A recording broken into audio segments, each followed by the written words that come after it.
cool. And okay, that's annoying. I basically said my next point already. Well, which is but community is key. Okay, yeah. Community is key, man. Again, going back to the messaging of Corteiz, people have bought into their message, and that's why Clint has been able to do things, and Corteiz have been able to do things the way they've been doing it. You get what I'm saying? That's why they can do the 99p cargo thing, and people can come out and have a fun day out and feel like they're part of something, feel like they're part of something bigger than them. Yeah, I can't, like, with the marketing, like, I'll be real, like, I don't know any other brand that's kind of like had that, that's done that type of thing. Do you get what I'm saying? Like, even the crossbar challenge, like who else has really done that? Come on, like if I was like I'm thinking if I was like 13 to like 18, bro, like I'm going be in there, like, innit? You know what I'm saying? So man will be there, bro. I When I definitely was respect at, like where they're coming from in terms of like the marketing and stuff like in terms it's of incredible. That. Yeah. It's incredible. When I was at the 99p cargo thing, obviously I didn't try and get the cargos and whatnot. I was just there as a spectator, going there to support, just taking it in, And I was saying to myself, ask myself, if I was that age, would I have gone to something like that? Yeah. And I was like, of course. 100%, yeah, definitely, man. Yeah. What did I have better to do? Yeah, trust. No, let's be honest. Me. Man's gonna go there. Man might get some Corteiz cargos. Man might see some girls. Man's gonna be there with my bedrooms. Of course, man's gonna be there. And how many brands are giving young people the opportunity to do that? Yeah. You get what I'm saying? Yeah. Because to some older generations that look down at Corteiz, so for example, when Clint was doing they had the porn motifs, the porn imagery and whatnot, I remember Clint would put on his story, people's mums saying, can you stop sending things like this, blah, blah, blah, blah, blah. And Clint would obviously kind of laugh at it. So older generations would look down on brands that kind of cultivate. I feel like that I think that might be even smart in its own way, because it's kind of like reverse psychology, because like you like as kids, your mom's not gonna like that, but that means you're gonna like it. You know what I'm saying? You get it? Yeah. So Clint overstood it. You get what I'm saying? So as much as older people won't like that sort of branding, young people are gonna love it. And the other layer to it is that I remember when I was speaking to the Sunday Times journalist, I basically was like to him, bro, them 99p cargo activations and all the activations Clint has done, like, don't just look at it on the surface. Look at the fact that it's bringing people out in a way. It's bringing young people out for something so pure and powerful, and the police have no reason to stop it. Yeah. It's just young people congregating, trying to get cargos. It's not them Hyde Park water fights where people are getting nanked. Yeah, it's not that. It's young people coming together, and Corteiz have a community that young people will come out for, and they'll remember those days for the rest of their life, bro. They're going to look back on those memories and be like, yo, like, remember when... Imagine if your bedroom won the cargos. Oh, my God, you won the cargos. Yeah, man's coming to school and he's telling the story of how he won the cargos, bro. Yeah. Like, no brand has ever allowed us to do that. Yeah. You get it?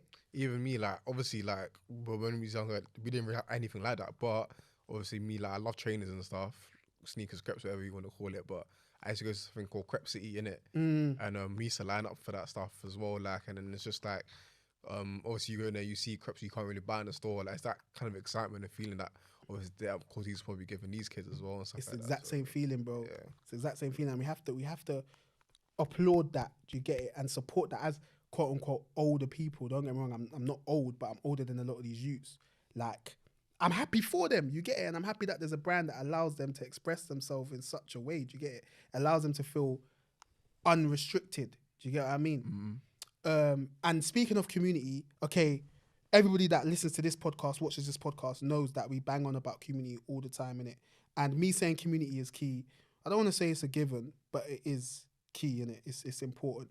Yeah, and how has Corteiz built that? I've basically already said, from, you know, the strength of their message, but also the authenticity. And Rash, thank you for bringing up the crossbar challenge, because I remember when I made the post about the crossbar challenge, I was like, bro, me and Clint played for the same football team, bro. Like, man's been doing crossbar challenges. Clint's been on that. You get it? That's I feel real. like, but yeah, sorry to cut you, bro. I feel like that's like majority of like man them or even girls, like they done when they were kids, in it, like, oh, who's going to go do a crossbar challenge? You have to. We all did it. Flipping, I don't know, like you do a crossbar challenge when you're playing ball, in it, like it's just, it brings you back as well, kind of thing. As nostalgia well. element. Yeah, trust. You get it. It really brings you. You know what I'm saying? It brings you back to the childhood. It's authentic. It was our authentic upbringing, it was an authentic experience. And it's interesting because people like us did the crossbar challenge, but probably the majority of the Corteiz community, if you want to call it that, they maybe have never played it. A lot of them could have been rugby youths playing that with jumpers as try lines or whatever. Do you get it? But the reason I bring it up is because as a brand owner, as a designer, lean into what's authentic about you. Do you know what I'm saying? Because as much as crossbar challenges have been ever present, for us anyway, why has it taken this long for a brand to do something like this? Brands are releasing things every single day. Like, why have they not done, why have we not seen this before? And again, the Nike collab was the perfect way to kind of do it. We've all worn Nike football kits. We've all worn Nike boots. I was telling man I would have went in my total 90s, bro. Yeah, bro, throwback, man. Throwback. You get it, bro. That's what Corteiz did, man. They brought back that nostalgia element. Clint showed us a part of his journey without having to come on and talk about it, which is another thing I think people can listen to, can take from, as much as we have this podcast, and obviously I want people to come and speak about their journey, and I think it's so important. There are other ways to get your message out there. Do you know what I mean? It is through your activations. It is through the way you personally brand yourself. So yeah, community is key, and try and build it. Really try and build it. Thank you for watching another episode of Where's My Podcast. If you ever want to take in future episodes on the go, you can find us on Spotify and Apple Podcasts. Whilst you're there, please leave us a 5-star review. It would really help. And also, don't forget to follow us on our Instagram, WMTV_LDN, to keep up to date with the latest goings on in UK fashion. Keep it locked.